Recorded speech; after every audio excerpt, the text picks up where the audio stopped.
There are groups of people that generally aren't fully accepted by the society. I'd like to suggest a deceptively simple solution to the splintering of the society.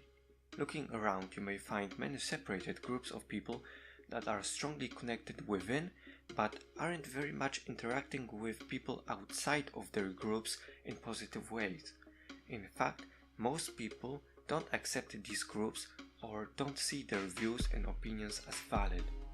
The things that are the most important to the members of such a group are the very things that the people outside of the group oppose to. Without thinking much, you can readily provide examples from your online or real life. Vegans, Trump supporters, gays and lesbians, socialists, liberals, atheists, Christians or Muslims, transgender community, incels, people in favor of or against immigration, and the list could go on. You may find yourself belonging to a few of such groups. As varied as these groups are, there are things that they all share. It is precisely that they have high internal cohesion and they aren't seen as legitimate from the outside. Inside one of these groups you will find common opinions, experiences, ways of thinking, reasons and arguments.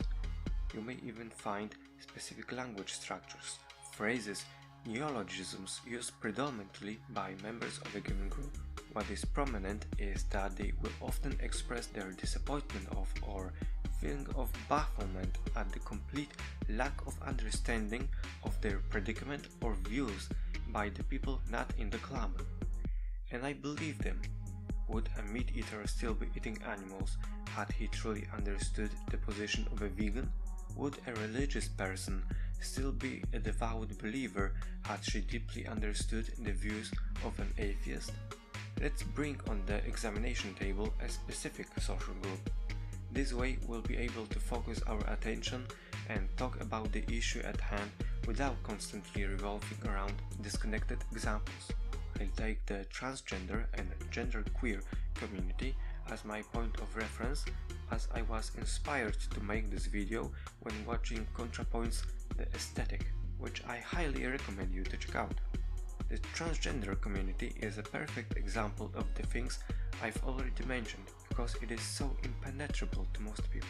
It is distant from everything we know. Think about it. If you are a fairly normal guy, how hard is it to imagine that you think and feel that you are a woman? What does it even mean? If you are a girl, can you understand how it would be like to be a man trapped in a woman's body? Imagination has its limits. We don't really have a point of reference. We don't have stories or experiences that readily come to mind so that we can draw comparisons and analogies that would help us to bridge the gap in understanding. We really don't get it. What all the peoples of the world share are emotions common to us all. Fear, lust, excitement, pain, disgust, pleasure, and more complex feelings such as loneliness, love, grief, joy and happiness, sadness, hatred, revenge. All of these form a basis for a common language with which we can talk about even broader spectrum of our struggles and problems, desires and goals. These feelings and emotions we have all experienced. These we can understand. What I usually see online in discussions about the transgender or queer conditions are very specific descriptions, claims made by trans people that can hardly be grounded in common emotions to which everybody has access to. This makes trans people be opaque. We hear their speech, but we can't make head or tails of what they're saying. It's like listening to a lecture about quantum physics that only few people pretend to understand. For example, let's take a TEDx talk, Living as a Non-Binary in a Binary World by Grayson Hall. This is a talk that is supposed to convey how it is to live as a non-binary person. After watching it, I still don't know anything about it. I know only that I should ask everybody what is their favorite pronoun. That is certainly not what I wanted to know. And that is not the most important thing that I should be learning about. Trans and queer people, you really don't make it easy to understand. You can also try watching ContraPoint's I am gender queer and what the fuck that means. I'm not sure how to describe this video. If you live with some deep understanding of the topic, good for you, but the rest of us will need something simpler, more relatable.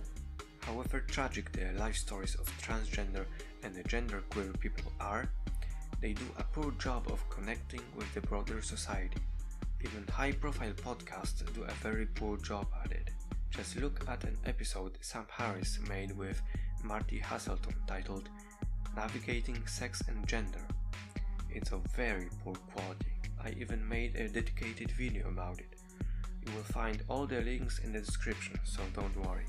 On the other side, we have those who are more than skeptical towards the transgender condition and the idea of gender expression being in large part culturally determined and thus amenable to modification and control. Instead of using their personal experiences, they try to draw from biology and history. They attempt to show that man and woman are natural categories. The roles that men and women play in society are optimal and complementary, they argue. The languages these two groups speak are overlapping only in part. There are swaths of expressions, phrases that are important but not really used in discussions. There are also ways of talking that aren't clear to the other side, as I've explained earlier. Two tribes with their separate languages, references, customs, subcultures, with no bridge between them, at war with each other. What I would suggest you to consider is something simple but counterintuitive. We all think that to make progress in any given domain, we should focus on facts, data, science, and a cold, rational discourse. But what if it's not the best first step in every situation? So here it is. I suggest that all transgender and queer people tell us how it's like to be them in a language we can all understand, drawing from all the common emotions and feelings and everything else that makes us all human. This way we could imagine stepping into and walking in your shoes and finally try to understand you. After that, there will be plenty of time for rational debates and all that, but then who knows, maybe you won't be all alone, isolated. I'm very much looking forward to hearing from you.